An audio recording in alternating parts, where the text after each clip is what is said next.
Lily was 10 years old, and she lived in a small house at the edge of a dusty little town. The house had wooden walls that were painted a faded white, and a tin roof that made a loud clattering sound whenever it rained. There was a front porch with 2 wooden chairs, but no one ever sat in them anymore. Lily used to play in the dirt yard, drawing pictures with a stick or chasing after the fat, slow chickens that belonged to the neighbor, but she didn't do that anymore either. She lived there with her mother, Ruth, and her stepfather, Mark. Her real father had gone away when she was very little, so small that she couldn't really remember his face anymore. For a short time after Mark moved in, things felt almost okay. He would sometimes bring Lily a piece of candy from the general store, and he would tell Ruth that Lily was a good girl. Ruth would smile, and for a little while, the small house felt warm and safe. But that feeling did not last. It started when Mark began to watch Lily in a way that made her feel prickly, like her skin was too tight. He would look at her when Ruth was cooking supper or fetching water from the well. His eyes would follow her around the room, and Lily didn't know why, but it made her want to make herself very small, so small that maybe he wouldn't see her at all. Then came the days when Ruth would be sent away. Mark would find a reason. He would tell Ruth that they were low on flour at the house, or that Mrs. Henley down the road needed help with her mending. Ruth always did what Mark told her to do. She would put on her shawl, give Lily a quick, worried look that she tried to hide, and then she would walk out the door. The moment the door clicked shut, the house would change. The air felt different, heavier. The sunlight coming through the windows seemed to dim. Mark would call Lily to him in a voice that was too soft, pretending to be kind. He would tell her to come sit on his lap, like she was still a tiny child. Lily didn't want to, her feet would feel like they were stuck to the floor, but she was too scared to say no. Saying no made Mark angry, and when Mark was angry, his face got red and his voice turned mean. He would hold her too close, his hands moving in ways that made her stomach hurt. He would whisper things in her ear that she didn't understand, words that felt sticky and wrong. He told her that this was their special time together, their secret. He said that if she ever told anyone, especially her mother, that Ruth would be very sad and that it would be Lily's fault. He said that no one would believe a little girl anyway, and that she would be taken away to a bad place all alone. Lily believed him. She was just a child, and he was a grown-up. Grown-ups were supposed to know how the world worked. So she kept her mouth squeezed shut. She learned to make her face very still, to show nothing. She would stare at a crack in the wall or a knot in the wooden floor and pretend she was far, far away, in a field of flowers where no one could touch her. This happened many times. So many times that Lily lost count. It became the way things were. Her life was split into 2 parts, the times when Ruth was home, and the times when Ruth was gone. When Ruth was home, Lily tried to act normal. She would help stir the stew or fold the laundry, but her hands would sometimes shake. Ruth would notice and ask, "What's wrong, Lily girl? You look peaked." Lily would just shake her head and look down at the floor. She could never meet her mother's eyes anymore. She was too afraid of what her mother might see there, and too afraid of what Mark would do if she told. Ruth herself seemed to be fading, like a piece of cloth left out in the sun too long. She jumped at loud noises and never laughed. She walked around the house with her shoulders hunched, as if she was trying to take up less space. Lily knew, in the quiet part of her heart, that her mother was scared of Mark too. But Ruth was a grown-up, and if she couldn't stop him, then what hope was there for Lily? The bad secret sat in the house with them like a dark, heavy piece of furniture that no one was allowed to talk about. It was there at breakfast when Mark would pass Lily the butter with a little smile that only she could see. It was there at supper when Ruth would ask about Mark's day, and Lily would eat her food without tasting it, counting the minutes until she could go to her small, cold bed. In her bed at night, Lily would curl up into a tight ball under her thin quilt. She would listen to the wind outside and the creaking of the house. She would pray to God, even though Mark said God wasn't listening. She would pray that someone, anyone, would see her, would know she was in trouble, and would come to take her away. But every morning, she woke up in the same small room, in the same small house, with the same bad secret pressing down on her chest, making it hard to breathe. She felt like a bird with a broken wing, trapped in a cage with no door, and she was starting to forget what it felt like to be safe. The day it all changed started like any other day. Lily woke up to the sound of a rooster crowing somewhere far off. The morning light was pale and cold, coming through the small window next to her bed. She lay very still under her thin quilt, listening. She could hear the clatter of a pot in the kitchen, so Ruth was awake. She did not hear Mark's heavy boots on the floorboards, and for that small mercy, she said a quiet thank you in her head. She got dressed slowly, in the same faded dress she wore almost every day. She pulled her hair back with a piece of string because she had lost her only ribbon months ago. When she walked into the kitchen, Ruth was standing at the stove, stirring oatmeal. She gave Lily a quick look, then looked away just as fast. "Morning, Mama," Lily whispered. "Morning," Ruth said, her voice flat like still water. "Sit down and eat. There's chores to do." Lily sat at the small wooden table. She was just reaching for the spoon when there was a loud knock at the door. 3 hard raps. Lily's hand froze in the air. Ruth jumped, spilling a little oatmeal on the stove. They both looked toward the door, then at each other. No one knocked like that. People in town, when they came by, they usually called out a hello first. Ruth wiped her hands on her apron and went to the door. She opened it just a crack. Lily heard low voices, a man's voice she did not recognize, and then Ruth's voice, higher and faster. Then the door opened wider, and a man stepped inside. He was not from their town. Lily could tell right away. He wore a clean shirt and a jacket that looked new. He held a hat in his hands, turning it around and around. His face was serious but not mean. He looked around the small kitchen, and his eyes landed on Lily. They stayed there for a long moment. Ruth stood by the door, her hands twisting in her apron. "He's not here," she said quickly.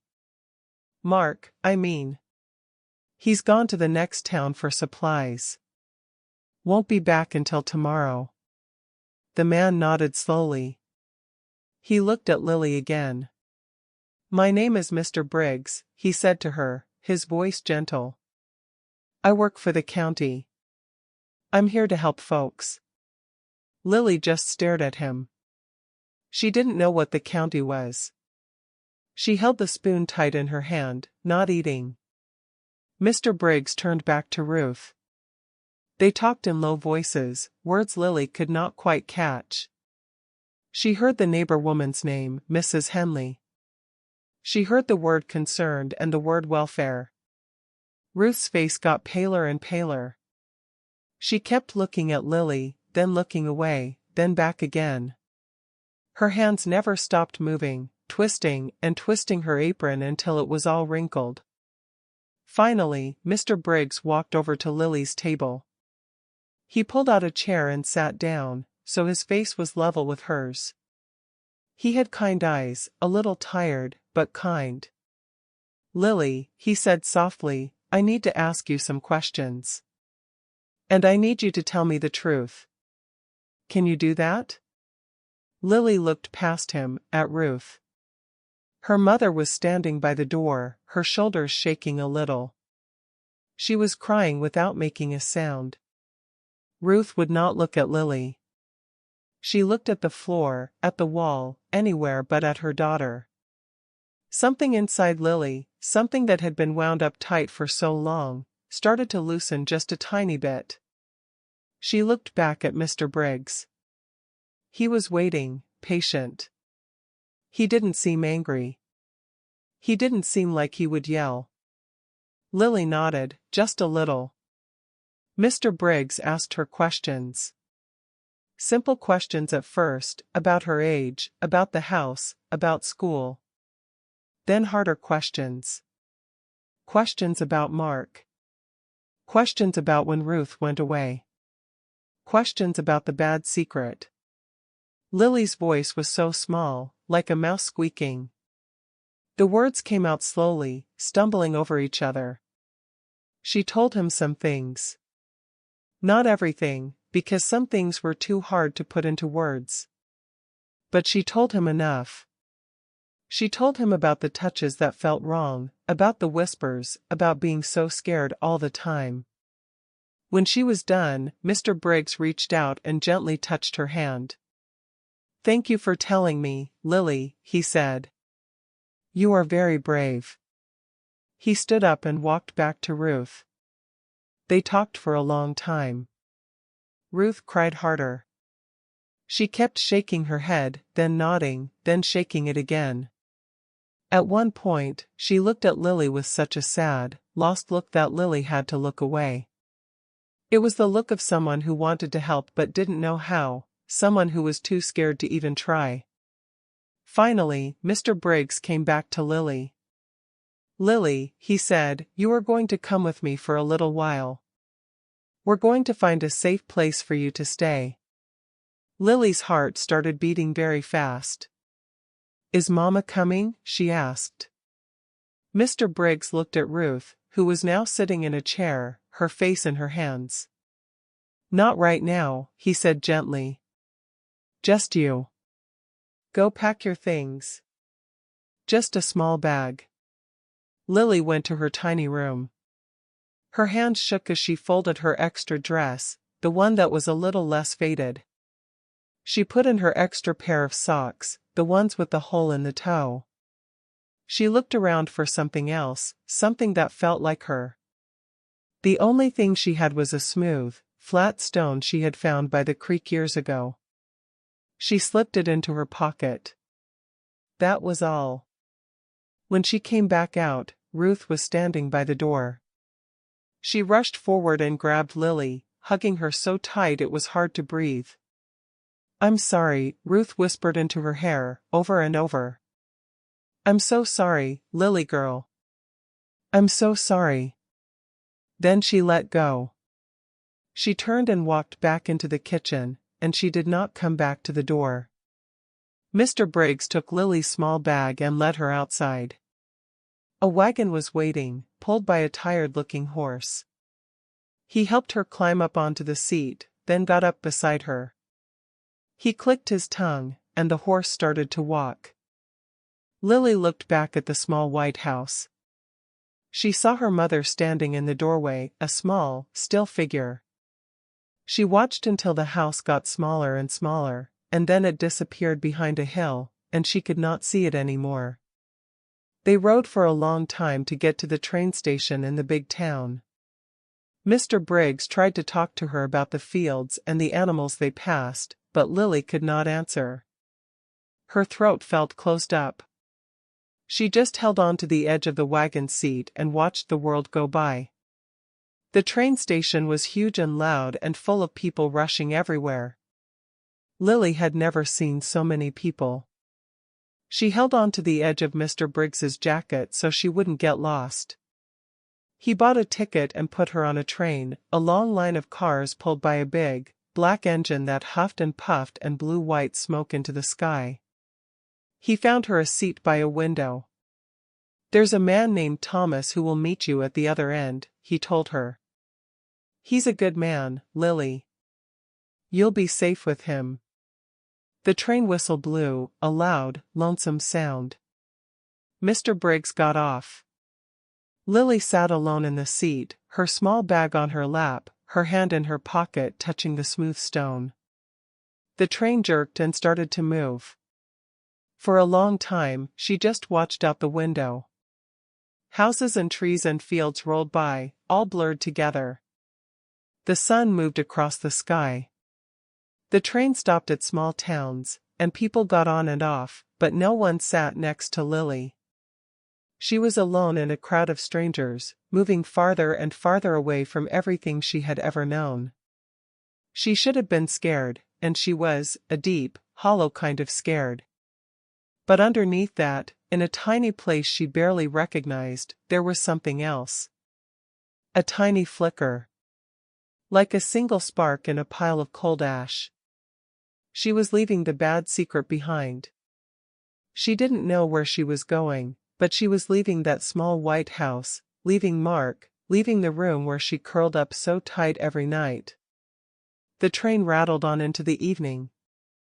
The sky outside turned orange, then pink, then dark purple. Lily's eyes grew heavy. She leaned her head against the window, the cold glass a strange comfort against her cheek. The last thing she saw before she fell asleep was a million stars coming out in the big, wide sky, and the train, still moving, carried her through the night toward a new place and a new life she could not even imagine. Lily woke up to the sound of the train slowing down. The sky outside the window was still dark, with just a thin line of pale light along the bottom edge, like someone was lifting a giant blanket to let the morning peek through.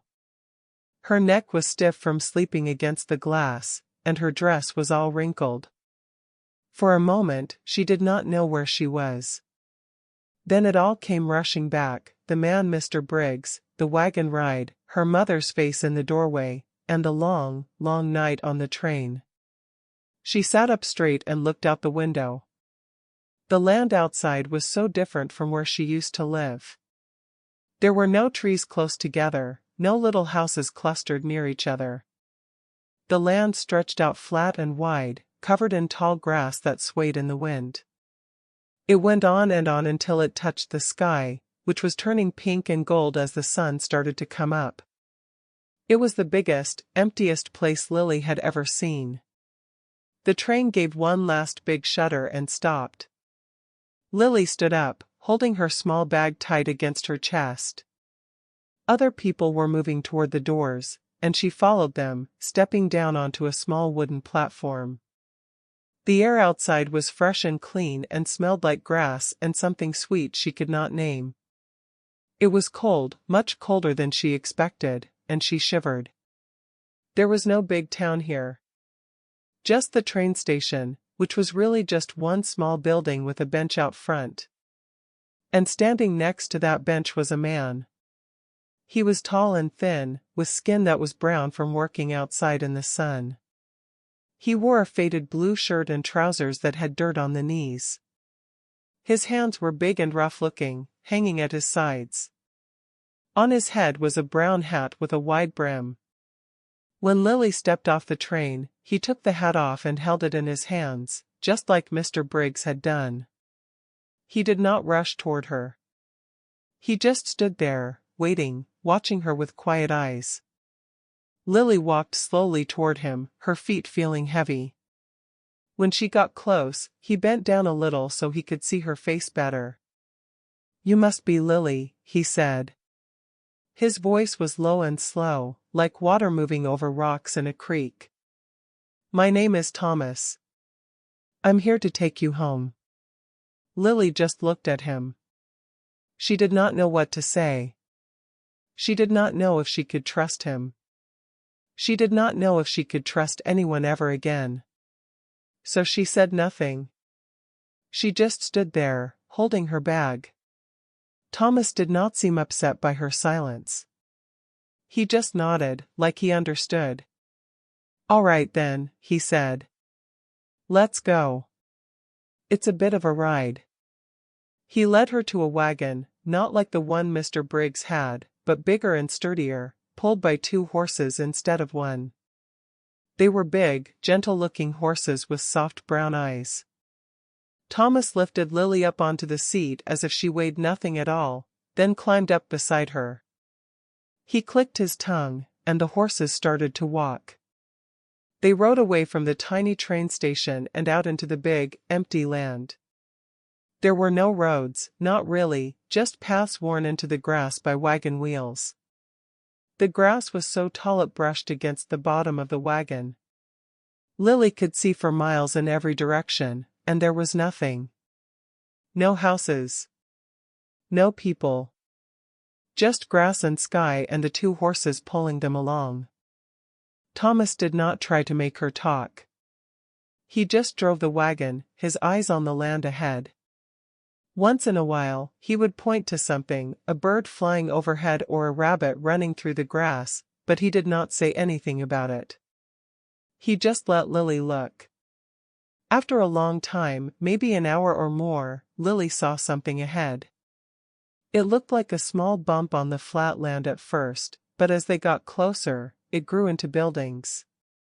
There was a house, made of wood like her old one, but bigger and not painted white. It was just the color of old wood, gray and silver. Next to it was a barn, even bigger than the house, and a corral made of wooden fences. Lily could see a few horses in the corral, standing together in the morning sun.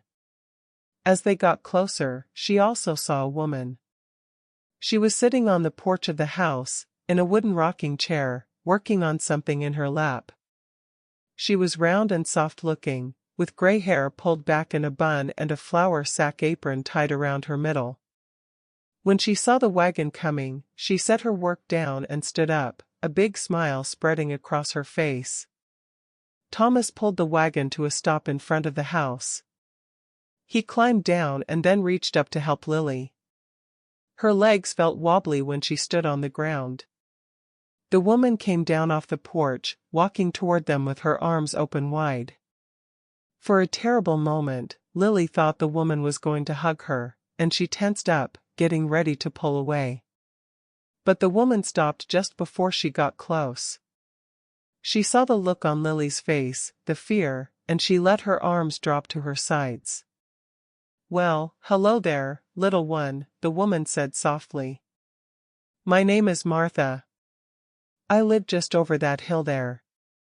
She pointed to the east, where Lily could see a thin line of smoke rising from somewhere beyond a low rise. "I come by most days to help Thomas with the cooking and such. It's mighty nice to meet you." Lily just looked at her, then looked away. She stared at the ground. Martha looked at Thomas, and they had a quiet look between them, the kind grown-ups have when they understand something without using words. Martha nodded and said, "I'll get some breakfast started. You must be hungry after that long train ride." She went back into the house, and Thomas led Lily inside. The house was one big room, with a bed in one corner, a wood stove in another, and a table and chairs in the middle. There were shelves on the walls with cans of food and stacks of plates. It was simple and clean. Thomas pointed to a small door Lily had not noticed. "There's a little room," he said. "Used to be for storage, but I cleaned it out. It's yours if you want it." Lily walked to the small door and pushed it open. Inside was a tiny room, just big enough for a small bed and a little wooden crate that could be used as a table. There was a window that looked out over the grassy land. On the bed was a quilt, patched together from many different colors of fabric. It was the prettiest thing Lily had ever seen. She stepped inside and sat on the edge of the bed. She put her small bag down beside her. She did not know what to feel. It was not her room, not her home, but it was quiet and clean and no one was yelling or touching her. For now, that was enough. Martha called them to eat breakfast. Lily came out and sat at the table, but she barely touched the eggs and biscuits on her plate. She pushed the food around with her fork. Thomas and Martha did not make her eat. They talked quietly between themselves about the horses and the weather and a fence that needed mending. They did not ask Lily any questions. They just let her be. After breakfast, Martha cleaned up and went back to her own house. Thomas put on his hat and looked at Lily. "I got work to do," he said. "You can stay inside or come watch. Whatever you want." Lily did not want to be alone in the strange house. She followed him outside, keeping a good distance behind. She watched him work in the corral with the horses. He moved slow and calm around them, talking to them in that low voice. He never yelled, never moved fast. The horses seemed to trust him. They would come up to him and let him touch their noses and their necks. Lily sat on the bottom rail of the fence and watched for a long time. The sun climbed higher in the sky and warmed her cold skin. She watched Thomas brush one of the horses, a pretty brown one with a white mark on its face. He worked slowly, carefully, and the horse stood still and peaceful. Days went by, and then a week. Lily did not talk much. She ate little. She slept in her small room under the pretty quilt. She woke up sometimes in the night, her heart pounding, but then she would remember she was not in the small white house anymore, and she would try to slow her breathing down. Thomas never pushed her to talk. He would tell her things, though. He would say, "I'm going to feed the chickens now," or "That cloud looks like it might bring rain later." He would leave a cup of milk on the table for her every morning. He never came close to her unless she came close to him first.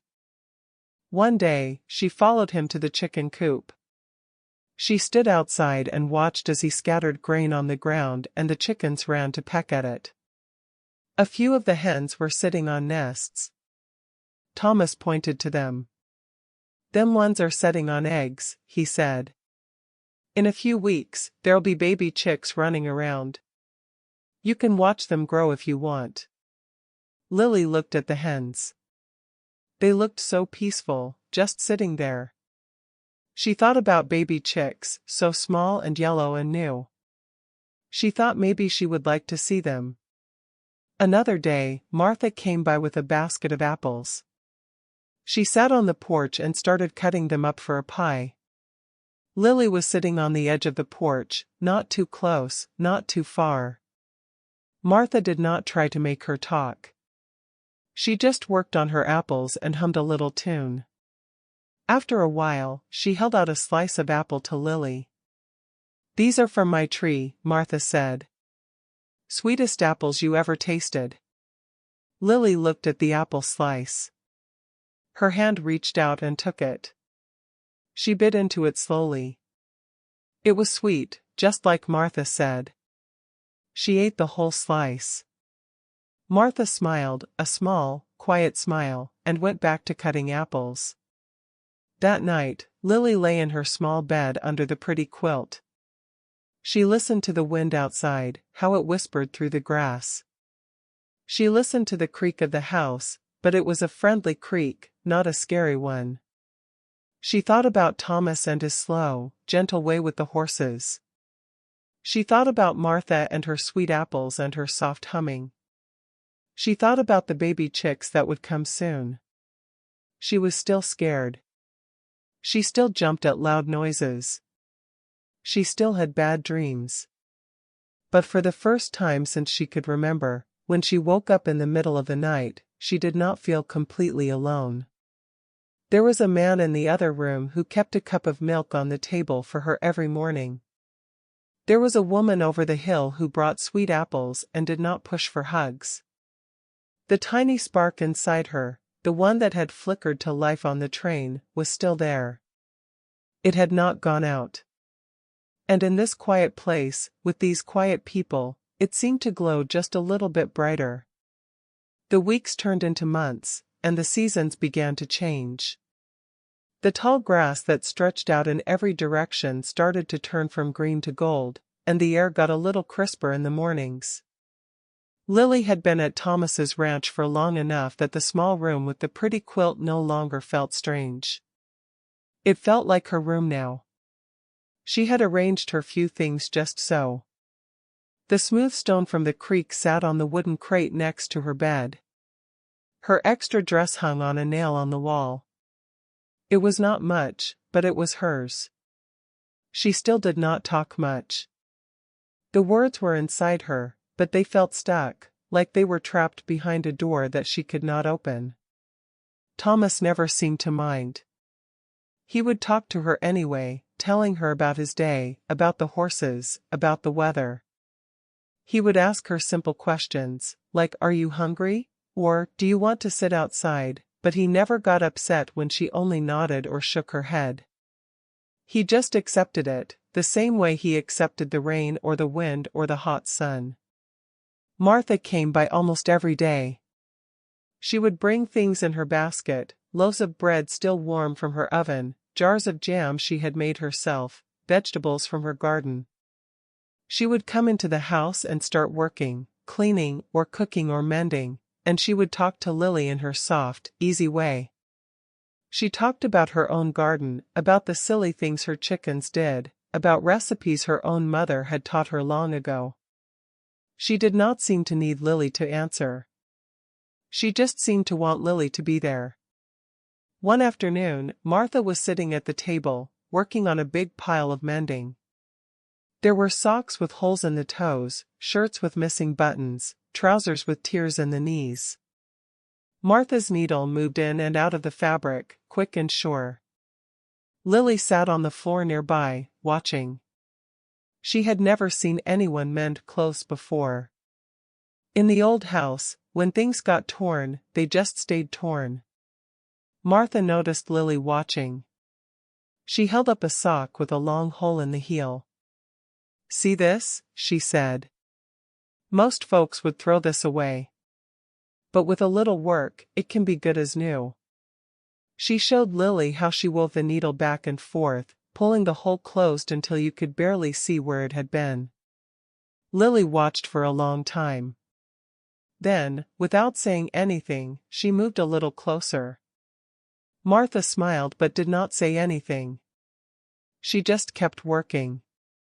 After a while, she held out a different sock, one with a smaller hole, and a needle with a long piece of thread already in it. "Do you want to try?" Martha asked. Lily looked at the needle. She looked at the sock. She had never sewn anything in her whole life. But something made her reach out and take them. Martha showed her how to hold the needle, how to push it through the fabric, how to pull the thread tight. Lily's first few stitches were big and crooked, nothing like Martha's tiny, even ones. But Martha did not correct her. She just said, "That's real good, Lily. You're a fast learner." Lily kept working on that sock for a long time. Her fingers were clumsy at first, and she poked herself with the needle once, a tiny drop of blood welling up on her fingertip. She put her finger in her mouth, then went back to sewing. By the time she was done, the hole was closed. It did not look as neat as Martha's work, but it was closed. She held it up and looked at it. Martha leaned over and looked at it too. "Well now," she said. "Look at that. You fixed it all by yourself. That sock is mighty grateful to you." For the first time in a very long time, something small and warm moved in Lily's chest. It was not quite a smile, but it was close. She looked down at the sock in her hands and felt something she had not felt in so long she had forgotten what it was called. It was pride.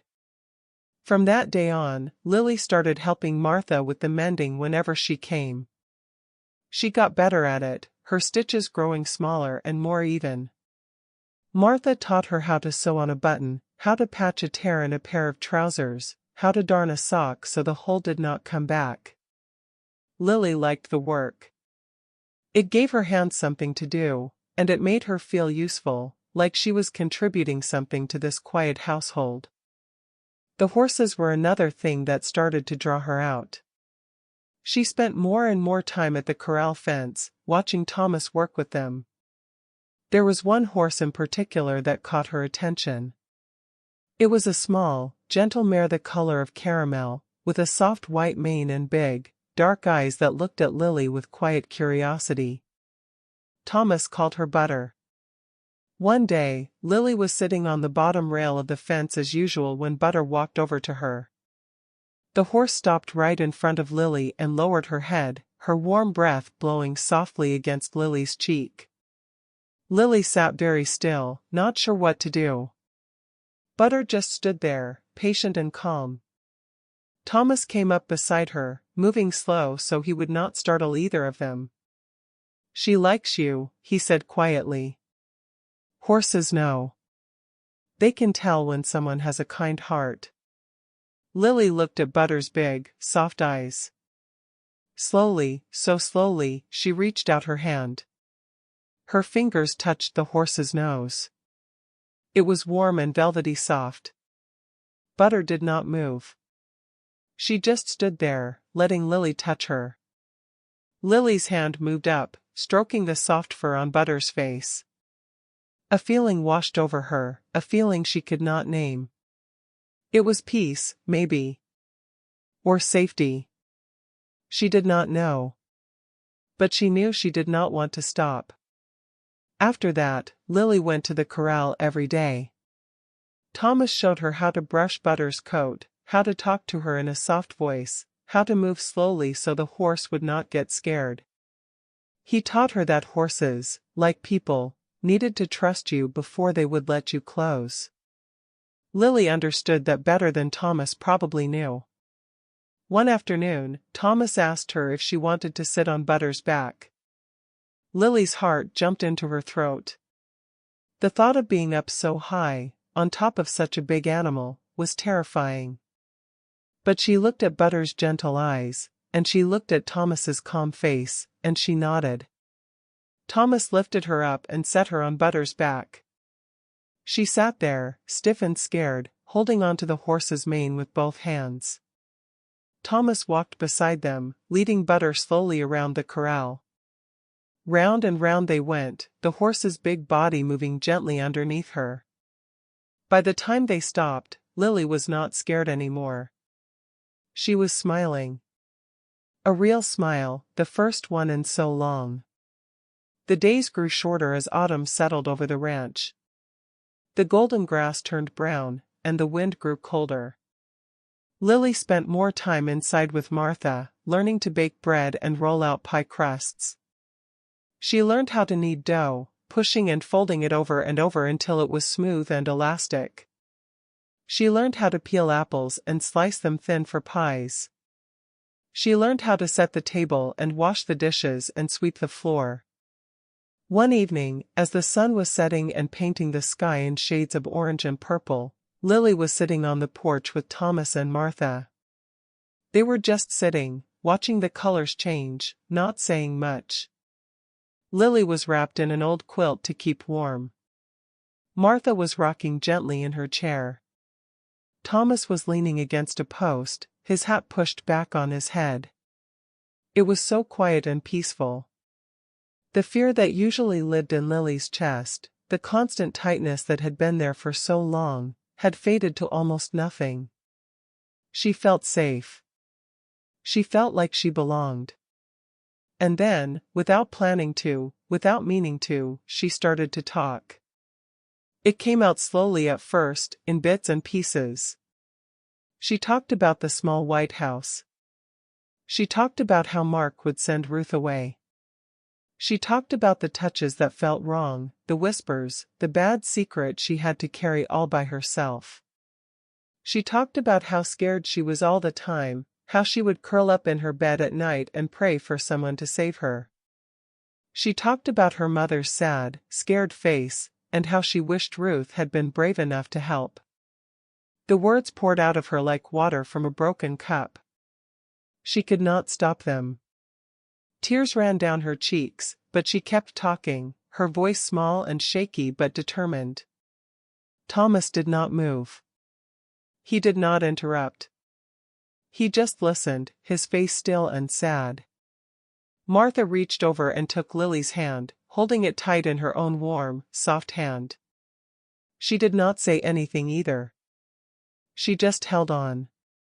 When Lily finally stopped talking, when there were no more words left inside her, she felt empty and raw, like a scraped knee. But she also felt lighter, like a heavy rock had been lifted off her chest.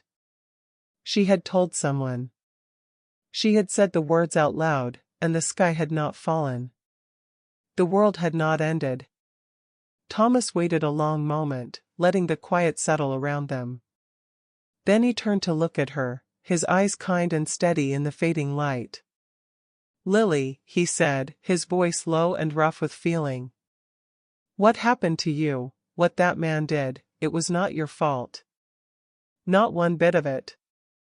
You are a good girl, a brave girl, and you did nothing wrong. Do you hear me?" Lily looked at him. She looked at Martha, who was nodding, her own eyes wet with tears. She looked back at Thomas. "I hear you," she whispered. Thomas nodded. "You are safe here," he said. "No one will ever hurt you again. Not while I'm around." The last colors of the sunset faded from the sky, and the first stars began to appear overhead. Lily sat between Thomas and Martha, her hand still held tight in Martha's, and she felt something she had not felt in so long she had forgotten what it was called. It was hope. Real, true hope. The kind that made you believe that maybe, just maybe, things could get better. That the bad stuff could be behind you, and the good stuff could still be ahead. The winter came to the ranch, covering the wide grassy land in a blanket of white snow. The world outside turned quiet and still, the kind of quiet where you could hear your own heartbeat if you listened hard enough.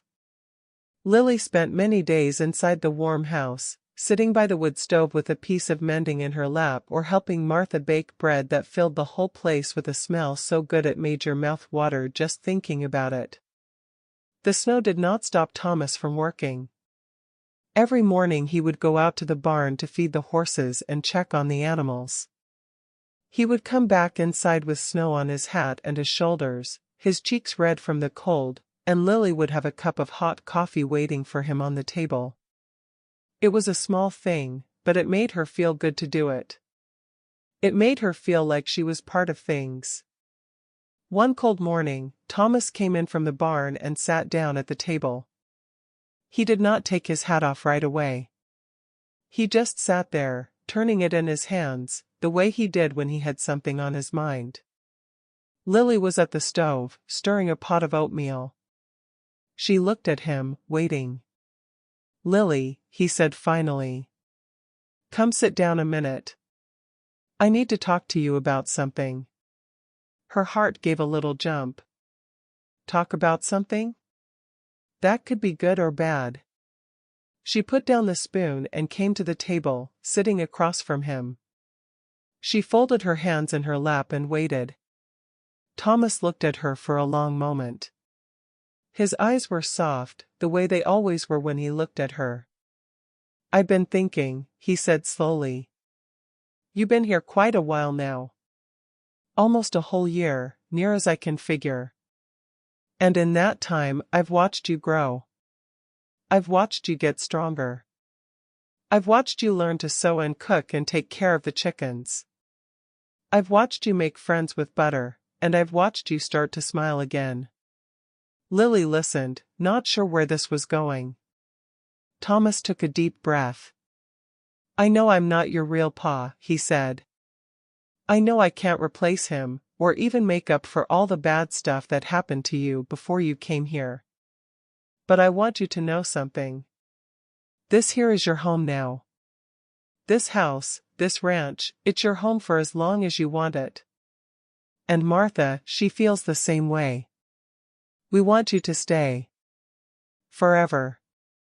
Lily's heart was beating very fast now.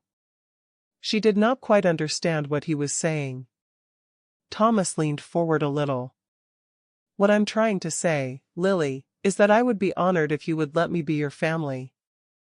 Me and Martha, we want to be your family. Not just people you stay with for a while. Your real family. The kind that stays together no matter what." The words hung in the air between them. Lily sat very still. She thought about all the months she had spent here, all the quiet mornings and peaceful evenings. She thought about Thomas's gentle voice and Martha's warm hugs, the kind she did not pull away from anymore. She thought about Butter and the chickens and the little room with the pretty quilt. She thought about how she felt when she woke up in the morning, not scared, not tight with fear, just okay. Just normal. Just safe. And then she thought about something else. She thought about the word family. The old family, with Ruth and Mark, had been a word that meant fear and secrets and pain. But this new word, this new idea of family that Thomas was offering, it meant something completely different. It meant trust. It meant safety. It meant love. Tears welled up in Lily's eyes, but they were not sad tears. They were the kind of tears that come when something inside you that has been broken for a very long time finally starts to mend. She looked at Thomas, at his kind, weathered face, at his hands that were so gentle with horses and with her. She did not say anything. She could not find the words. Instead, she got up from her chair and walked around the table. She climbed up onto his lap, something she had not done with any grown-up since she was very small, and she wrapped her arms around his neck and held on tight. Thomas's arms came up around her, careful and gentle, holding her like she was something precious.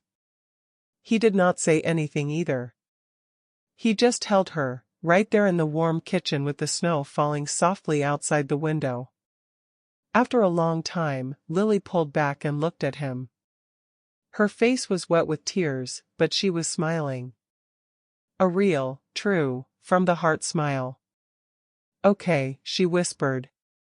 "I'll stay. Forever."